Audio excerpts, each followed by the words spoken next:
win the debate against a Muslim to prove to him that the Quran justifies killing innocent people, your argument to a Muslim would be, shut the F up, you ... Well, you see, the guy he is doing that you are talking about, I don't do that at all. I prove that Islam filthy without using the F word. And by the way, if you complain about the F word, I can show you your Prophet Muhammad, he did use it many times when he was speaking to Muslims. So before you teach people about not to use the F word, go and see your Prophet who said that I am just a human. If somebody I say curse or call dirty words to him, سببته أو شتمته قد شرطت ربي, I made a condition with my God, that's the one I curse him, the one I say F word to him, he will pay him wages. So according to your Prophet, he said the F word to a Muslim, the Muslim will get wages. And your Prophet, he himself, he practiced that. So why you are angry from an atheist man for using the F word? At least he is not saying I follow a prophet of God. When a prophet of God he act this way, why you blame an atheist? You Muslims are weird. And now listen, what if I show you in a very clear evidence in front of your eyes, not like the atheists do, that Quran justify killing of innocent people big time? I will give you one only. By the way, I have a lot of proofs, but I will give you one by one to see how good you are. As long you don't like debate by calling names, I like that. But I want to hear your answer. This is a surah in the Quran, and this is your Islamic website, not my website. Tafsir. This website is very well known. The tafsir.com. You see it? This is not my website. This is not a Christian website. This is your Islamic reference. And this is a Jalalain explanation. And you can go to different explanation if you want. We have no problem. Because all of them, they are saying the story as it is. There is two prophets, one of them is Moses and the other one his name Al-Khudr. And the Quran says that Al-Khudr, Allah, he taught him all the mercy. Imagine all the mercy. Okay, let us see the mercy prophet of Allah, what he did. When he was walking down the street, he saw a little boys. Boys playing. He picked one of them, of those boys, and he slew him. The prophet, his name Al-Khudr, he slew him, slitting his throat with a knife while he lay down, or by tearing his head off. You see, imagine the mercy of Allah. He's a little boy, was playing with boys. The prophet, he saw him, he cut his throat, and then he took his head off. You see, maybe he want to play a basketball, we don't know. Let us see what the story. And then he was smashing his head against a wall, of which are different opinion. But all of them, by the way, they say the same story. Some of them, they say he cut his head and he was smashing him in the ground.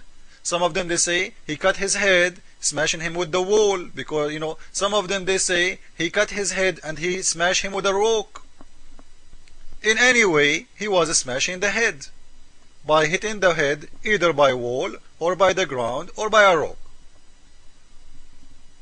Now, what he did too, if you go to Ibn Kathir or Al-Qurtubi or Al-Tabari, this is, I'm reading an explanation now. If you read in Arabic, you will see he was taking meat from his body,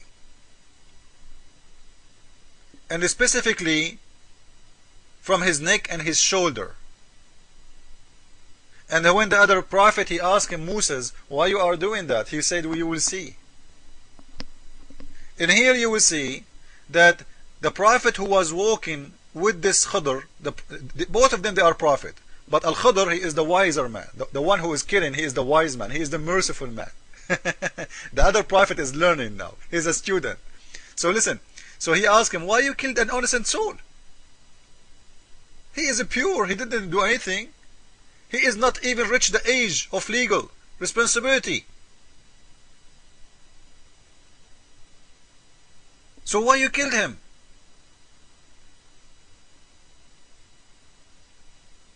Do you know what he said? He said, I killed him because this kid, when he grow up, he will leave Islam. He will leave Islam.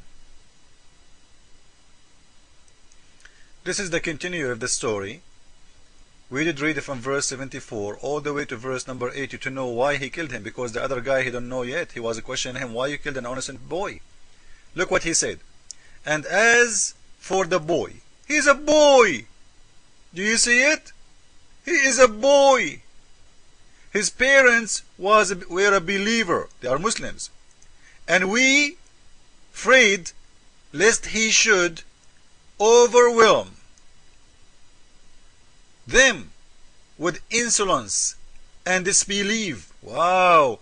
So this kid, he will dishonor his family, the Muslim family, because he will not be a good believer. He will not be a believer. So he killed him, and he smashed his head, and he tortured him, and he was cutting his, his meat from his shoulder, from his body. And because of that, because he will not be a believer, we have to dispose them. We have, and he lived longer than he should. He don't deserve it. So you are telling atheists that in Islam there is no killing for innocent people. This is a kid, a little boy. And this is your website. And this is your book. And this is your Quran. And this is your prophet explaining the verses. Have you ever heard about something ugly like this? The boy even, he is a Muslim. He is from a Muslim family. He is a believer. He will leave Islam in the future when we grow up. Let us cut his throat. Ta-da-da-da. But remember, Islam is peace. And by the way, Quran is for every time, which means this story will teach Muslim what to do today. Remember, if somebody told you that Quran is made for 1400 years ago, this is not true, because Muslims, you can ask any Muslim, they will say this is a Quran, this is a law for every time. So in the year 2007, if a Muslim, he heard or he felt or he been told by his God, Allah, let us say he go to bed and he saw a dream, a vision from his God, saying to him, your son, he will leave Islam today or tomorrow or next week or next year or after 20 years, you have to cut his throat. This is the mercy of Islam, and this is how great is Allah. So I want to see Mr. Liquid Sky, if you can answer. And by the way, I invite you to debate me in my chat room to see if you can make it really. And you will see that you will be in this ability to prove me wrong. Accept my challenge. Come to my page and say, I accept to debate you. Set up a time and we will see if Islam filthy or not. And the debate will be, you're a prophet, good man or filthy man. No name calling, facts only. Be my guest. And Sword of Islam, the one you are defending him, he is out of Islam. This guy, he was arguing with me a week ago. A week after he's out of Islam. Let me see, you might be next. And then you will shave your beard. Huh? Try me once, never again. Jesus is Lord, Islam is false. Amen.